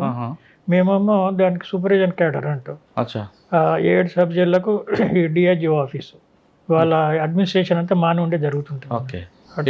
ఏలూరు తర్వాత ఏలూరు నుండి కరీంనగర్. మరి ఇటు వచ్చారు. కరీంనగర్. ఇక్కడ మీకు ఎదురుపడ్డారు నక్సల్స్ ఎవరైనా? కరీంనగర్లో కొద్దిగా ఇంకా కరీంనగర్లో కూడా ఈ సబ్ జైల్స్గా ఆఫీసర్గానే ఉంటాయి. కరీంనగర్లో ఉన్న 5 సబ్ జైళ్ళకు ఆ సబ్ జైల్ ఆఫీసర్గా ఉంటుంది. ఓహో. మేము ఆ సబ్ జైల్లో ఉన్న ప్రాబ్లమ్స్ వాళ్ళ. సార్ మీరు పనిచేసిన టైంలో కరీంనగర్లో హంగర్ స్ట్రైక్ స్టార్ట్ అయింది కదా? అది డిస్ట్రిక్ట్ జైల్లో జరిగింది. జరిగింది. మీ టైమే కదా అది? అంటే నేను సబ్ జైల్ సూపరింటెండెంట్ ఉంటే, డిస్ట్రిక్ట్ జైలు వేరే సూపరింటెండెంట్ ఉండే, కానీ మేము కలుస్తుండేది ఎవ్రీడే. అప్పుడు కొద్దిగా ప్రాబ్లం అయింది. వాళ్ళను అడిగా అంటే అది ఒక ప్రిజనర్ ఉంటారు, లీడర్స్ ఉంటారు కదా, ఆ లీడర్స్ కావాలని చేశారు. ప్రిజనర్ లీడర్ వాళ్ళను వరంగల్ ట్రాన్స్ఫర్ చేసిన తర్వాత సబ్సైడ్ అయిపోయింది. సార్ నిజామాబాద్ వెళ్ళక ముందు మీరు చాలామంది క్రిమినల్స్ చూస్తుంటారు, మాట్లాడుతుంటారు. ఒక్కొక్కరిది ఒక స్టోరీ ఉంటుంది. కొన్ని నిజం చెప్పొచ్చు, కొన్ని అబద్ధం ఉండొచ్చు. కానీ మీకు ఎవరు నిజం చెప్తున్నారో ఎవరు అబద్ధం చెప్తున్న విషయం మీకు అర్థమైపోతుంది. ఎందుకంటే మీరు క్రిమినల్ సైకాలజీ చేశారు కాబట్టి. కానీ నిజంగానే అన్యాయం ఇరుక్కున్నాడు పాపం అని ఒక ప్యాథిక్ స్టోరీ అని చూసారా మీరు? చాలా ఉన్నాయి, అవే ఎక్కువ ఉన్నాయి. ఇది ఒకటి చెప్పగలరు? ఒక్కటని కాదు, అవే ఎక్కువ ఉన్నాయి. ఏదంటే మీకు బాగా కదిలించి అరే ఈ అన్యాయంగా ఇరుక్కున్నాడు అని ఉందా అనిపిస్తుంది. నేను సెకండ్ టైం పిఎస్సి చట్టపిల్ల పనిచేసినప్పుడు ఒక అతను ఉండే, అతను ఆఫీస్లో పనిచేసేవాడు. సార్ క్యాజువల్గా అడిగితే ఇన్నోసెంట్గా ఉన్నావు, నువ్వు ఎట్లా మర్డర్ చేసినావు అని అడిగాను. నేను చేయలేదు సార్ అని. మరి ఎట్లా వచ్చినావు అన్నాను. వాళ్ళ పాలుల డిస్ప్యూట్ ఉంటాయి కదా, ఒక పాలు ఆయనను ఇంకొక ఆయన చంపాడు. అంటే వాడు చావు బతుకులు ఉన్నాడు. వాడికి అది స్టేట్మెంట్ తీసుకుంటుంటారు కదా, తీసుకున్నప్పుడు వాడు కావాలని ఈయన పేరు చెప్పాడట చనిపోతూ. అట్లా చెప్పాడు సార్, చెప్పట్లో వచ్చేసాను. అంటే నిజం వాడది ఇన్నోసెంట్ అని అనిపిస్తుంది. దాన్ని మనమేం చేయలేము. అవును. అన్నీ దాటుకున్నాకనే ఆడికొచ్చారు వాళ్ళు. అది ఓపెన్ చేయాలంటే అప్పటికే చాలా లైఫ్ అయిపోయింది. అటువంటి వాళ్ళు ఉంటారు. వీడు మరీ ఇన్నోసెంట్ కాబట్టి ఇట్లా చెప్పాడు. కొందరు మీడియంలో ఉంటారు, వాడు చేయడు కానీ గ్రూప్లో ఉంటాడు. వాడు చేయాలని కూడా ఉండదు, కానీ గ్రూప్లో ఉండి కాబట్టి పెట్టేస్తాడు. ఇది ఎక్కువ ఎక్కడ జరిగేది అంటే ఆ కాలంలో, ఇప్పుడు ఆడ మారిపోయిందిలేండి. సార్ ఇటువంటి కేసులు కాకుండా రేప్ చేసి మీ దగ్గరకు వస్తుంటారు కేసుల్లో శిక్ష పడడానికి, వాళ్ళు చూసినప్పుడు మీకు ఏమనిపిస్తుంటుందండి? అట్లా పర్టికులర్ ఐడెంటిఫై ఏం చేయము. వాళ్ళందరూ సెంట్రల్ జైలునే ఉంటారు, ఓపెనర్ జైలుకి ఇక్కడ పంపరు వాళ్ళను. వాళ్ళ యాటిట్యూడ్ కొద్దిగా డిఫరెంట్ ఉంటుంది, కానీ వాళ్ళు మారిపోతారు ఫ్లో ఆఫ్ టైంలో. కానీ రిపెండెన్స్ 90% రిపెండెన్స్ వస్తుంది ఎవరికైనా కూడా, అది చేయవలసి లేకుంటే అనే ఫీలింగ్. ఇక ఈ హ్యాబిచువల్స్ ఉంటారు కదా, వాళ్ళకి బతుకుదేరి వ్యాధి అంటారు. హ్యాబిచువల్స్ ఉంటారు చూడండి, పిక్ ప్యాక్టర్స్ అనుకోండి, ఇటువంటి ప్రాపర్టీ అఫెండర్స్. ఇక అఫెన్సెస్ అగేన్స్ట్ హ్యూమన్ బాడీ అనేది పర్పస్ఫుల్, ఒక రివెంజ్ఫుల్ యాటిట్యూడ్. అది ప్రాపర్టీ అఫెన్స్ అనేది కొంత అదే జీవనం వాడికి, అదే బతుకుదేరు టైంలో చేస్తూ కొంత ఉంటారు. పట్టుకుంటే ఇటు వస్తాడు, 4 రోజులు ఉంటాడు, పోతే వాటి మళ్ళీ రిపీట్ చేస్తుంటాడు. సార్ జైల్లో ప్రిజనర్ ఉంటారు, వాళ్ళ ఫ్యామిలీ వచ్చి బయట వెయిట్ చేస్తుంటారు, పిల్లలు భార్య అంతా. వాళ్ళు చూస్తే బాధ అనిపిస్తుంటుంది, ఏడుస్తుంటారు, ఎప్పుడు భర్త వస్తాడని తండ్రి కోసం చూస్తుంటారు. అటువంటి సంఘటన చూసినప్పుడు మీకు ఏమనిపిస్తుంది సార్? అది ములాఖాతుల టైంలో కనిపిస్తుంటుంది. అనిపించడం అనేది అది ఒకరోజు చూసేవాళ్ళకి కనిపిస్తుంది, రోజు చూసేవాళ్ళం అనేది. ఇది కామన్. ఇది ఎక్కువ బాధపడేవాళ్ళు ఎవరు అంటే ఇన్నోసెంట్గా జైలుకి వచ్చిన వాళ్ళ ఫ్యామిలీ ఎక్కువ బాధపడుతుంది. ఎరగక ఇరుకోవడము, ఇంకొన్ని వీడిని పెట్టి ఇట్లా వంటి వాళ్ళకి ఎక్కువ బాధపడుతుంటారు. మా సైడ్ ఉండేది ఏముండదు. ఇంటర్వ్యూ అంటే లిబరల్గా ఇస్తాం. ఫ్యామిలీ అంటే ఇప్పుడు వీక్లీ 2 ఇంటర్వ్యూలు అంటే 3 వస్తేనే ఇస్తాం ఫ్యామిలీకి వస్తే. కానీ ఇన్నర్ ములాఖాతులో పిల్లలు తండ్రి పట్టుకుని ఏడుస్తున్నప్పుడు మీకు కొంచెం బాధ అనిపించేదేమో కదా? ఫీలింగ్ ఉంటుంది దాన్ని మనం మీరేం చేయలేరు. ఫీలింగ్ని సార్ నిజామాబాద్ జైలు మీరు వచ్చారు. నిజామాబాద్ జైలుకి మీరు వెళ్ళకముందు ఆ కొండ గుట్ట మీద జైలు గోడలు బద్దలు కొట్టుకొని మొత్తం అందరూ పారిపోతారు. మీరు వెళ్ళేసరికి ఆ సీన్ ఎలాగుంది, అది పూర్తిగా మరొకసారి జైలుగా మార్చడానికి మీరు పడ్డ కష్టం ఏంటి? వాళ్ళు జైలు గోడలు బద్దలు కొట్టలే, తలుపు బగదుకుని వెళ్ళిపోయారు. తలుపు కూడా బద్దలు కొట్టలే, నూకినారు. తోసుకుంటూ పోయారు. ఎంతమంది అండి? వాళ్ళు లోపలికి వెళ్ళి తరిమిండ్రు అందరినీ. ప్రిజనర్లో కొందరు లీడర్ లాగా ఉంటారు కదా, వాళ్ళు తరిమికొచ్చిండ్రు అందరినీ. వాళ్ళు ఏడికి ఎందుకు తరుగుతుండో సగం మంది తెలియదు. గేట్లకి వెళ్ళి బయటికి తరిమారు. అందరు వచ్చేసారు, ఒకరు 10 మంది తప్ప అనుకుందాం. అది 72 మెట్ల మీద ఉంటుంది అది జైలు. అది ఆ కిందికి తరిమారు. ఆ కింది 7 వాళ్ళు తెలుగు మళ్ళీ అందరు పైకి వచ్చారు.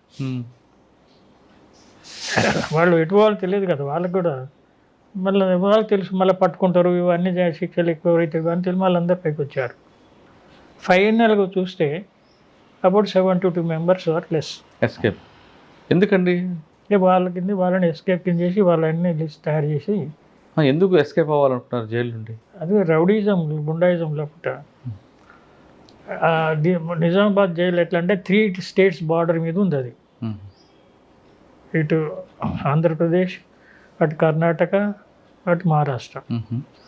ఎక్కువ మంది ఖైదీలు అక్కడక్కడ వాళ్ళే ఉంటారు. అక్కడ ఆ బార్డర్ స్టేట్ వాళ్ళు. అక్కడ ఎక్కువ డకాయిట్కి సంబంధించిన వాళ్ళు వస్తారు. ఆ కేసులలో వచ్చిన వాళ్ళు ఈ రీజియన్లో చేస్తే ఇటు వస్తారు, ఆ రీజన్ చేసి అటుపోతారు. వాళ్ళు ఎక్కువ మంది జమ అయ్యారు. ఇక వాళ్ళకున్న ఆ టైంలో ఏమి ఫీలింగో దాన్ని బట్టి వాళ్ళ కొందరు రౌడీస్ తరిమారు అందరిని బయటికి.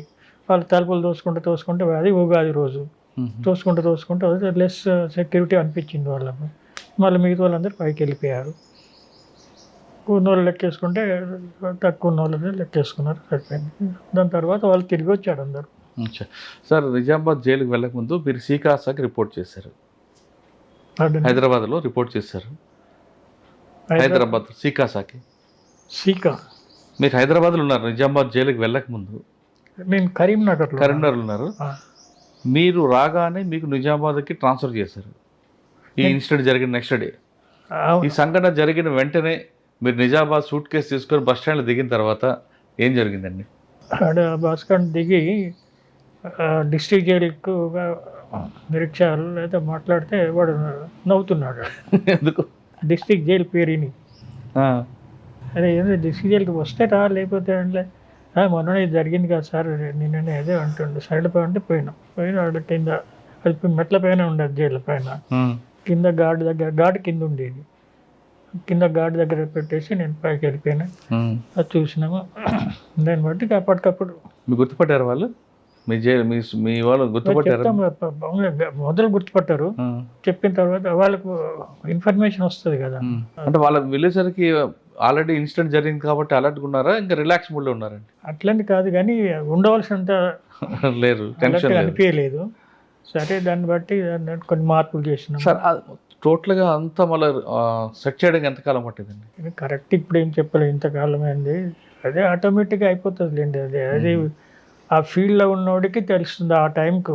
నేచురల్గా చట్టం మనకు సపోర్ట్ ఉంటుంది కాబట్టి అందరు దాన్ని ఫాలో అవుతారు. ఇప్పుడు ఒక ఇండివిజువల్ మాకు చెప్పింది కొన్ని, ఆ చట్ట పరిధిలో ఉన్న సూపరింటెండెంట్ చెప్పింది వేరు. దానికి ఒక శిక్షలు కూడా ఉంటాయి పాటించకపోతే. అలా తర్వాత లోకల్ ఎస్పీతో కలిసి ఎక్కువ ప్రొడక్షన్ ఇంప్రూవ్ చేయడము. తర్వాత కలెక్టర్ని కలిసి కొన్ని ఫండ్స్ను R&B ఈకి రిలీజ్ చేయించి వాళ్ళ ద్వారా కొన్ని రిపేర్ చేయించి మాకు ఈ ప్రొసీజర్ గవర్నమెంట్ వాళ్ళ డిపార్ట్మెంట్ టైం అట్లా చేసి కొంత చేసేసాం. సెట్ చేసి ఎట్లయినా ఆ జైలు సూట్ కాదని చెప్పేసి అది డీజీకి రాసి పర్మిషన్ తీసుకొని కొత్త ల్యాండ్ ప్రొక్యూర్ చేసినాం. 54 acres. ఓకే. కానీ అక్కడ ప్రొవోక్ చేసిన పర్సన్ తర్వాత దొరికాడా? వాళ్ళు అందరు దొరికారు. అందరు పోలీసులు పట్టుకొస్తారు కదా.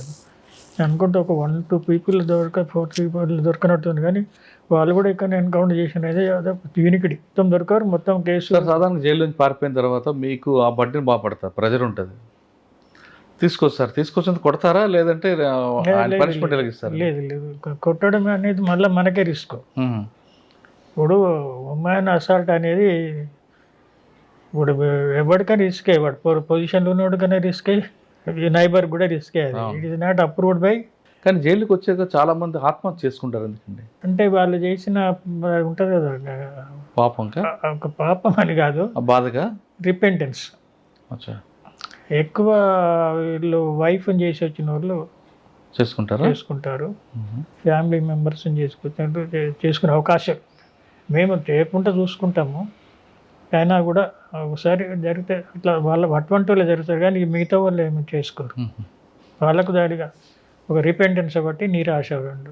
సార్ నిజామాబాద్ తర్వాత చెంచల్గూడ, హైదరాబాద్. అక్కడ ఎంతకాలం? ఒక 2 years. తర్వాత రిటైర్డ్.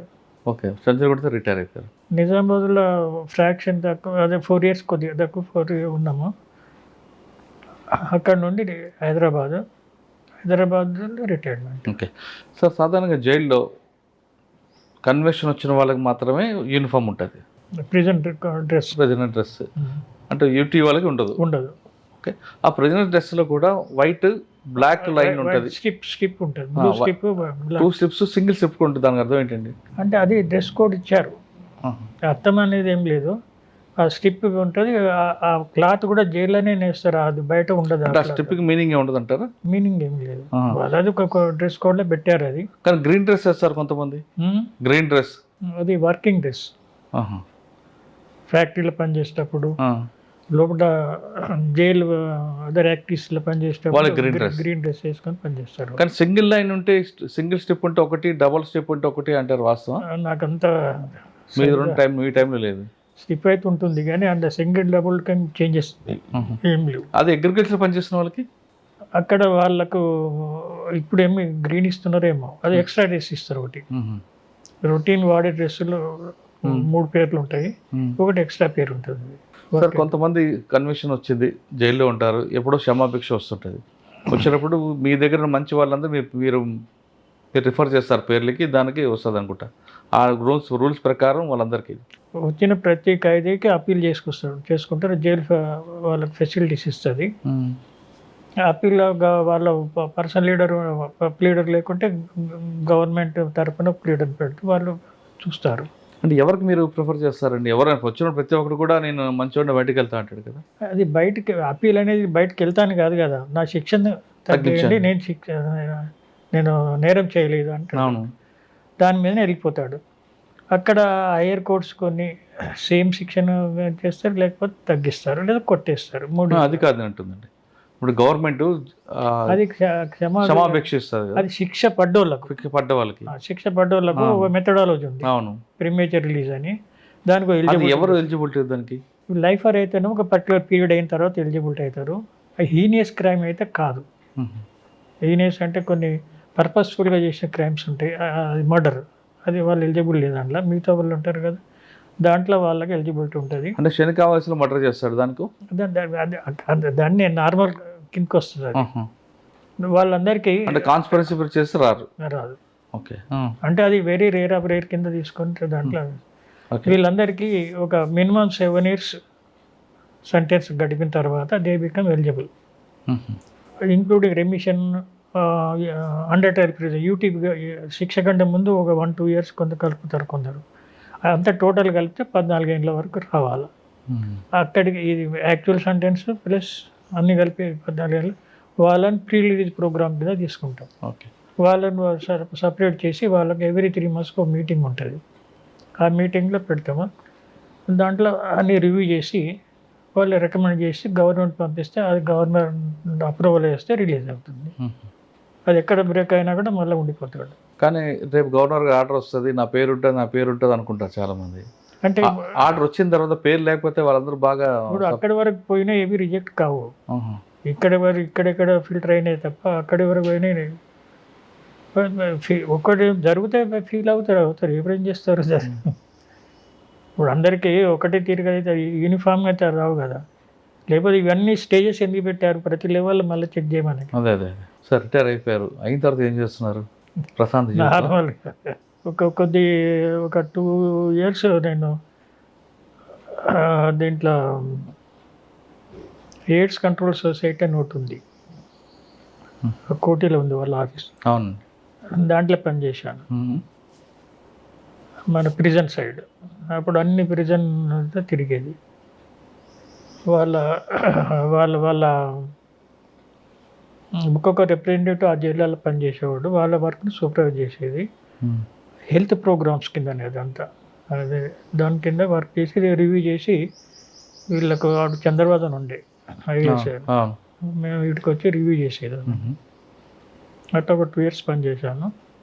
తర్వాత సీకాకు క్లాసులకు పోయేవాళ్ళం, అట్లా ఒక 4-5 years తిరిగింది. తర్వాత మనకంటే నెక్స్ట్ రిటైర్డ్ వాళ్ళు చాలా మంది వస్తుంటారు కదా, వాళ్ళందరికీ మనం ఇక్కడే నార్మల్ లైఫ్. సార్ మీతో మీ దగ్గర ఉన్న ఖైదీలు కొంతమంది బయటకు వచ్చాక మీకు ఇంకా పలకరిస్తుంటారు? అటువంటిది జరగలేదండి, అంటే అక్కడితో క్లోజ్ అది. ఇప్పుడు ఒక ప్రిజన్లో ఉన్న రిలీజ్ అయిన ప్రిజన్స్ మనం ఇంకో దగ్గర పని చేస్తుంటే అక్కడ అవపడతాడు వాడు. మీకు ఎక్కువ రిపీట్ కనిపిస్తుంటారండి? ఎక్కువ కాదు, వెరీ రేర్ ఆఫ్ రేర్. ఒకవేళ కనిపించిన అడుగుతారు ఎందుకురా మళ్ళీ వచ్చాను అడిగారా ఎప్పుడైనా? నార్మల్గా వాళ్ళ మళ్ళీ ప్రెజెంట్ చెక్ చేస్తుంటాం కదా, ఒక ప్రిజనర్స్ ఎవ్రీ మండే నాడు ఒక పరేడ్ ఉంటుంది, అన్ని బ్లాక్లో నిలబడతారు, అన్ని తిరుక్కుంటూ వస్తాం సూపరెంట్గా. అప్పుడు ఐడెంటిఫై చేస్తాము, వాడు చెప్తాడు మళ్ళీ ఏదో వచ్చి పోలీసులు పెట్టినట్టు అయిపోతుంది. సార్ ఇప్పుడున్న జైల్స్ అప్పటికి 1971 వేరు, 2025 మార్పు, చాలా మార్పు వచ్చింది. అవును, పర్టికులర్గా మన ఇండియాలో తీసుకుంటే తెలంగాణ, ఆంధ్రప్రదేశ్ నెంబర్ 1 అని అనుకోవచ్చు. ఇప్పుడు ఇంకా జైల్ డిపార్ట్మెంట్ మీద అపవాదులు చాలా వినిపిస్తుంటాయి, డబ్బులు తీసుకుంటారని, అవని ఇవని XYZ. అది కూడా రాకుండా ఉండాలంటే ఏం చేయాలంటారు? సొసైటీని మార్చాలి. సొసైటీ ఎలా? సొసైటీ మెంబరే అక్కడ ఎంప్లాయీగా పోతాడు, ఇక్కడున్న అలవాట్లు అక్కడ ఉంటాయి. ఈ సొసైటీ మంచిదైతే వాడిన అలవాటు అక్కడ కూడా మంచిగా ఉంటాయి. దాన్ని మనము ఇండివిజువల్గా ఏం చేయగలుగుతాము? ఆడ కంట్రోల్ చేస్తారు, 99% కంట్రోల్లో ఉంటాడు. మీరు చెప్పింది రేర్ ఆఫ్ రేర్ కేసు జరిగితే ఐడెంటిఫై అయితే పనిష్మెంట్ ఇస్తారు. ఓకే, పనిష్మెంట్ కూడా చాలా సీరియస్గా ఉంటాయండి? సీరియస్గా ఇస్తారు, దాని నేచర్ని బట్టి. ఇప్పుడు ప్రిజనర్స్ రిలేటివ్స్ ఫ్రెండ్స్ తోటి వీడు పెట్టుకోవద్దు, కమ్యూనికేషన్ పెట్టుకోవద్దు, అంటే వాళ్ళతో కలవద్దు. కొంతమంది ములాఖత్ వచ్చిన ప్రిజనర్స్ వైఫ్తో అటాచ్మెంట్లు పెట్టుకుంటారు కదండి, అది జరగదండి. నార్మల్గా 99% జరగదు, 99% జరగదు. వాళ్ళ బాధలు వాళ్ళకుంటే, వీళ్ళ బాధలు వీళ్ళకుంటాయి. రేర్ ఆఫ్ రేరెస్ట్ కిందనే వస్తుంది తప్ప నార్మల్గా జరగదు ఎక్కడ. తర్వాత ఇక్కడ ప్రిజర్ ముగ్గట కూడా చాలా గార్డ్ ఉంటుంది కదా, వాళ్ళు సేఫ్గా వెళ్ళిపోయేటట్టు అన్నీ చూస్తాం. సార్ ఫైనల్గా చెప్పండి, ఈ డిపార్ట్మెంట్లోకి రావాలనుకున్న వాళ్ళకి మీరు ఇచ్చే మెసేజ్ ఏంటి? నాకు తెలిసిన కాడికి ఎవరు ఈ డిపార్ట్మెంట్కి రావాలా, ఆ డిపార్ట్మెంట్ రావాలని నాకు తెలిసిన ఫ్రెండ్స్ ఎవరు లేరండి. వాళ్ళకి ఆ టైంకు జరిగే ఆపర్చునిటీ బట్టి జాయిన్ అవుతున్నారు. సార్ ఆ విధంగా వచ్చారనుకోండి, కావాలనా బై ఛాన్స్ వచ్చారనుకోండి డిపార్ట్మెంట్లోకి, అందరు అట్లే వస్తారు. డిపార్ట్మెంట్ వచ్చిన వాళ్ళు ఏం చేయాలంట? ఏం చేస్తారు, ట్రైనింగ్ పొందుతారు. ఆ ట్రైనింగ్ ఉంటే చార్ట్ ఉంటుంది, ఆ డ్యూటీ చార్ట్ ఫాలో అవుతారు. ఇప్పుడు ఎవరైనా కూడా డ్యూటీ చార్ట్ ఫాలో అవ్వాల్సిందే కదా, ఆ డ్యూటీ చార్ట్ ఏముంటే అదే ఫాలో అవుతారు. అందులో మంచివాడు అయితే ఇంకా ఎక్కువ మంచి పని చేస్తాడు, చెడ్డోడు అయితే మంచి పని చేయడు, ఆడికే ఆగిపోతాడు. ఇప్పుడు చట్ట పరిధిలో చెడు చేయడం కొరకు కంట్రోల్ చేస్తుంది, మంచి చేయడానికి కంట్రోల్ చేయదు ఏ చట్టం కూడా. వాళ్ళు ఇంకా మంచి పనులు చేయొచ్చు, నువ్వు చెడు పోకుండానే చట్టం ఉంటుంది, కంట్రోల్ చేస్తుంది. కానీ సాధారణంగా ఒక రూమర్ ఉంటుందండి బయట, ఏమని 6 నెలలు వారితో వీరు తిరిగితే వీరు వారవుతారు, వారు వీరవుతారని. ఆ విధంగా ఏమైనా మీకు ఎదురుపడ్డాయా? ఇప్పుడు వారు వీరు వీరు వారు అనేది సివిల్ లైఫ్లా, ఇది డ్యూటీ మైండెడ్. వాళ్ళు ప్రిజనర్ మైండ్, వాన్ మైండ్ వేరే ఉంటుంది, వీళ్ళ మైండ్ వేరే ఉంటుంది. ఇప్పుడు ప్రిజనర్స్కి వచ్చే ములాఖతు వాళ్ళ మైండ్ వాళ్ళకు ఉంటుంది. ఇప్పుడు ఎవరి మైండ్ సెటప్ వేరు వేరు ఉంటుంది. ఇప్పుడు వాళ్ళది ఆలోచన వీళ్ళకి రాదు, వీళ్ళ ఆలోచన వాళ్ళకి రాదు. కానీ కొంతమంది, అంటే నేను తెలంగాణ ఆంధ్రప్రదేశ్ అని కోడ్ చేయట్లేదు, కానీ కొన్ని జైల్స్లో అక్కడ పనిచేస్తున్న వాళ్ళు పాత నేరస్తులు అందరినీ ఒక గ్యాంగ్గా పెట్టుకొని దొంగతనం చేస్తుంటారు. అది జరగదండి, అది నాట్ ఏ పాసిబుల్ కేసు. అది జరుగుతుందంటే సొసైటీలో మరి నీచుడు అయితేనే. బై ఛాన్సా బై చాయిసా జైలు డిపార్ట్మెంట్ వచ్చేవాళ్ళు ఖచ్చితంగా నీతిగా నిజాయితీగా పనిచేయనంటున్నారు శ్రీనివాస్ రెడ్డి గారు.